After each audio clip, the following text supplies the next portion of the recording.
Hey, this is Mad Movie Mark on the Mad Movie Mark Movie Review. Thank you for that great introduction, which I think was a bugle, and thank you for joining me as I review the 1966 John Wayne, Robert Mitchum, James Caan Western extravaganza, El Dorado.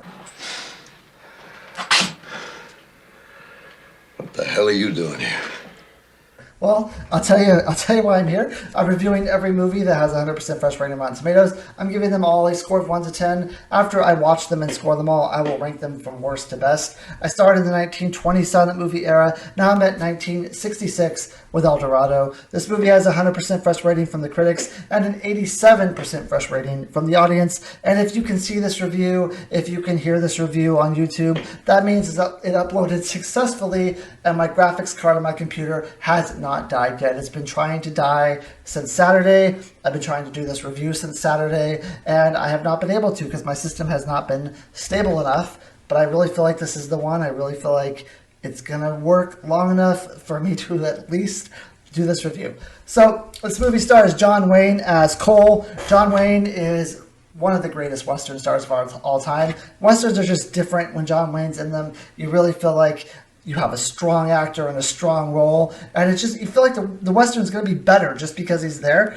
Robert Mitchum, who, if you are a frequent viewer of this channel, you may know that James Stewart is my favorite movie actor of all time. Robert Mitchum is probably a close second, and it's really because of 3 movies that he was in. Those 3 movies are Out of the Past, Night of the Hunter, and Cape Fear. I recommend you see any of those 3 movies. Night of the Hunter was probably the best of the 3 movies, but he's absolutely phenomenal in all of them. James Caan as Mississippi, who millennials will know as the father in Elf, and Arthur Honeycutt as Bull, Ed Asner as Bart Jason, Michelle Corey as Joey, and Christopher George as Nelson McCloud. He is one of the villains of the movie. That is a lot of actors in this movie, but I feel like I have to list them all because it's the actors and the characters that they portray and how they bring these characters to life in this movie that, for me, really makes this movie as good as it is. There is a lot of snappy dialogue. The writing is fantastic. The camera is beautiful. Cinematography is beautiful. I would say, like in a John Wayne movie, The Searchers probably has better cinematography. But this movie is, it's up there with any of the other great Westerns as far as cinematography, camera work, direction goes. I would say the script is probably a little more funny, a little more witty than what you would normally get in a Western. And it's really just because, like I said, of how the actors play their roles. John Wayne, of course, is the straight man. He's not funny, but he is perfect as like the stoic hero, the person you know is going to be able to just go in there and just kill everyone and do everything he has to do. Robert Mitchum, for this movie, he is a lot of comic relief, which I wasn't expecting because, I mean, I'm used to him in Night of the Hunter and, like I said, Out of the Past, Cape Fear, none of which he's funny in. He's the exact opposite, actually. In this movie, though, he is a bit of a drunk, and it is through his alcoholism that he does things that are a little over the top, a little ridiculous. You know, he's a bit of a mean drunk, but he can be funny at times also. There's a specific gag with this guy named Mississippi, who's played by James Caan, where he just forgets who he is and he can never remember. Like, he gets drunk in a stupor, he passes out, and he can't remember who Mississippi is. So that's his running gag, and it's pretty funny. But he does a phenomenal job here playing opposite of John Wayne. I would say in the movies that I've seen with John Wayne, besides The Man Who Shot Liberty Valance, which of course had James Stewart, so I'm going to say they were the best 1-2 duo in a Western I've ever seen. But this has to be up there with maybe the second best co-star that I've seen John Wayne have, where he doesn't steal every scene. Robert Mitchum is able to keep pace with him and do just as great as he's able to do, and that's really saying a lot because John Wayne's the greatest Western actor of all time. There's also James Caan, who I mentioned. He is also comic relief in this movie. There is a funny scene, or a few funny scenes. So his character essentially in the beginning, he's trying to get revenge on someone who killed one of his friends, and he wears like a goofy top hat that everyone makes fun of him for. But that's because his friend wore the same hat, so he wears it as kind of like a tribute to his friend. But he ends up throwing a knife at this guy and killing him, and he wants to eventually join Cole in his expedition. And Cole says, "Well, you're going to need a gun. You can't just go throwing knives." But Mississippi doesn't know how to shoot a gun. So Cole goes down to the local store and buys him this like scatter gun. It's like a really, I don't know guns. Like I'm not a gun person, but it's like a gun that when you shoot it, it's really small and compact. And when you shoot it, it scatters everywhere and it's supposed to just decimate everything that you're trying to aim for. And there's a lot of scenes in this movie where he shoots the gun and he flies back and he hits absolutely everything except for what he's aiming at, which is also a really funny gag. So him and then Arthur Honeycutt, who plays Bull. Bull's kind of like a prospector funny type of guy. They are the comic reliefs and they are absolutely hilarious in this movie. 40? Whoa. You go on shooting. We'll try to move up a little closer. Well, just give me another gun and I'll play Marching Through Georgia. All right, start playing. So essentially, what this movie is about, Robert Mitchum is a sheriff. He's a drunkard. The town doesn't really trust him to be a sheriff. They don't trust him to be able to, catch the bad guys and do what he has to do because he's just always drunk and he's never in a mindset where he can plan things and, go and get criminals. And Cole remembers him as a very good gun, as a very skilled marksman, a very skilled shooter. But he's just not that way anymore because he's fallen into this life where he's totally reliant on alcohol. Now they show him like alcohol is a bad thing in this movie, which I'm fine with. A lot of movies from like the 1930s and 1940s, they just use alcohol to make people seem like they were always funny when they're alcoholics. But in this movie, you see the side of him that's funny, but he's also a mean alcoholic. And so I think they do alcoholism really well in this movie. Not what I'm normally used to in the decades that I watched how alcohol was dealt with before. Coley laughed at me. Right in front of McCloud, they just laughed at me. I've been laughing at you for a couple of months. You just haven't been sober enough to hear. Essentially, there's a gentleman who owns a plot of land, and Bart Jason, who's played by Ed Asner, he wants that piece of land, and so he hires Cole to try to, take over the land through his prowess of using a gun. Once Cole and essentially, what this movie is about is there's a piece of land and that is owned by a family. There's also a gentleman named Bart Jason who wants that piece of land. So he hires Cole as kind of a fast gun who can strong arm his way into taking the land over from the landowner. Now, Cole is someone who has not been in town in a long time. When he gets in town, he meets J.P. Harrah, Sheriff J.P. Harrah, who J.P. Harrah kind of lets him know the real reason why he was hired for this. Cole thinks he was hired for a good reason. He was hired for a just reason, a moral reason. So he was lied to basically as to why he was hired in this town. J.P. Harrah kind of tells him, look, you were hired to try to strong arm this land away from this landowner. When Cole realizes that, he decides that he's not going to work for this gentleman. That's the way it is, Cole. I guess you're supposed to take care of me. Well, not that I couldn't do it, Harrah, but I don't think I'd like that. So he goes to the gentleman and he says, look, I'm not going to work for you. At that same time, the family who owns the land, they are worried when they see Cole going over to Bart Jason because they think that he's going to accept the position and he's going to accept the role. So they send one of their sons out to kind of watch over to see what's going on with this deal that they're making. The son ends up pulling his gun on Cole. Cole shoots him and kills him. Cole then realizes who the son is. He belongs to the family of the people who own the land. he goes and he takes the son and says, look, like this, your son drew on me. I told Bart Jason that I'm not going to help him. I killed your son by accident just because it was in self-defense. Now, the landowner believes him because he says, why else would you bring my son to me if this actually isn't what happened? You could have just left him there. No.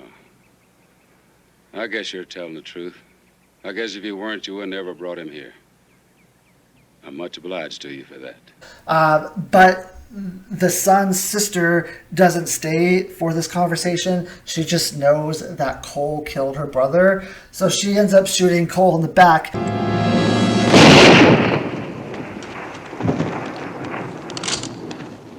Now, this is a lot of explanation for the movie, I understand, but this is some crucial points of the movie that I have to say. Otherwise, it doesn't make any sense later. So she shoots Cole in the back, and Cole ends up living, but he has shrapnel in his back. And throughout the movie, the shrapnel ends up causing him to almost be paralyzed on the shooting side of his body. So the right side of his body starts becoming paralyzed to where he can barely like pick up a gun or draw a gun. Last very long. But it lasts a little longer each time, doesn't it? What are you trying to tell him, Doctor? That if he doesn't get that bullet out of there, one of these times he'll have an attack and it just won't pass off. McCloud may settle the whole problem for us. He then goes to J.P. Harrah and he meets Mississippi, and they all decide that they're going to work together. Now, it takes a lot for J.P. Harrah because he is drunk and he's, very depressed when they meet him. But they end up all agreeing that this is something that they have to defend this guy's land. In the end, they're able to defend it, but John Wayne's character, he has to use some sort of like trickery to win the final shootout because he's not able to use one side of his body. That's basically what the movie is. I don't want to give away too much of the plot, but that's essentially what it is. And there's a lot of comedy. There's a lot of drunkenness. It's a very I would say the plot of this movie isn't anything too new, though. Seeing John Wayne's character crippled in this movie, it does add a new dynamic to it, because you do think that he is going to be the one at the end who's going to do the shootout, who's going to eventually win. But how's he going to do that if the right side of his body is paralyzed? I will say the end shootout, the end payoff, when a Western, that last draw, battle at the OK Corral or whatever, that's supposed to be like the part that really makes the movie. And I would say that I think that it was smart what they did at the end, but it wasn't necessarily like the greatest duel ever. Nelson McCloud, who is the villain of this movie, he is supposed to be just as quick of a draw as Cole, if not better. But he can't beat a faster draw. There's only 3 men I know with his kind of speed. One's dead. The other's me. And the third is Cole Thornton. At least that's what he portrays himself as. You never really see him actually draw and shoot a gun, if I can remember correctly. So he has a lot of hype built around him that he's this great gunman, and that at the end there's going to be this fantastic drawn out duel between him and Cole, and it just doesn't happen. Cole does away with him pretty quickly and pretty easily, but through some trickery and through some use of the people he has around him, Bull and Mississippi were influential in helping him win it in the end.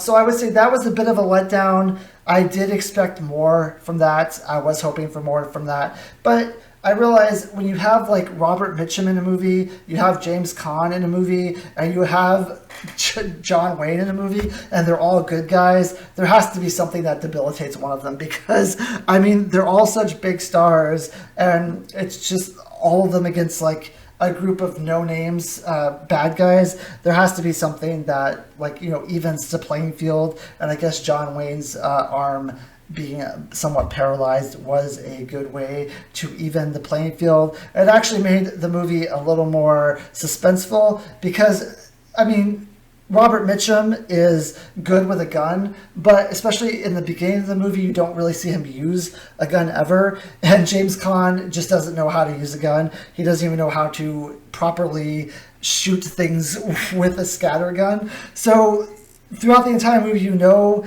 that it's either going to be Bull, who is going to be like the hero who's going to help in the end, but you're pretty sure it's going to be John Wayne. John Wayne's going to be the one who's going to have to like take most of these villains out, because he's really the only reliable person in the movie who can shoot a gun. He's the only person who's proficient at what he's doing and sober most of the time. So, you know, eventually he's going to somehow be in that final duel, but how is it possible if he only has one arm? So it does build the suspense a little. It does build like the tense moments of the movie, and it does a really good job. Like I said, this movie is really funny. The script is really fantastic. The directing is great. I don't know if I've seen, like, as far as an ensemble, I don't know if I've seen an ensemble in a Western that I loved more than this. It's just every character is fantastic. Big stars. They all play their roles incredibly well. I mean, were there any downsides of this movie? I don't know. It doesn't. It's not, for me. It's not like a great movie. Like I said, the ending could have been better. It could have been a little more climactic. It was a little anti-climactic, I would say. There's a few love stories in there between between J.P. Hanna and Cole that I thought really didn't need to be there. I think they just threw it in there just so there could be a love interest, but they were just, I don't know, the love interests of this movie are just, they're never really, they never really come together. It's never really fleshed out. I really think it was just thrown in there just because they feel like with these two leading men, you have to have something in there somewhere. So I could have done without that. But besides that, I really enjoyed this movie. Not my first time seeing this. I think this is my second time seeing El Dorado, and I think I mixed it up with Rio Bravo. But when I watched it this time, I thought, oh, I don't remember this, because I think I mixed it up with his other Western. But yeah, I thought this movie was really good. I give it an 8.5 out of 10. Thank you. I hope you join me for my next review, which will be Harper, if my graphics card can survive it. I have finished Harper. I am halfway through War and Peace, which is 7 hours long. I'm about 3.5 hours through the 7 hours of War and Peace. I just haven't been able to finish it because my graphics card won't last 3.5 hours. So we'll see how it goes. Thank you. I hope you have a great day.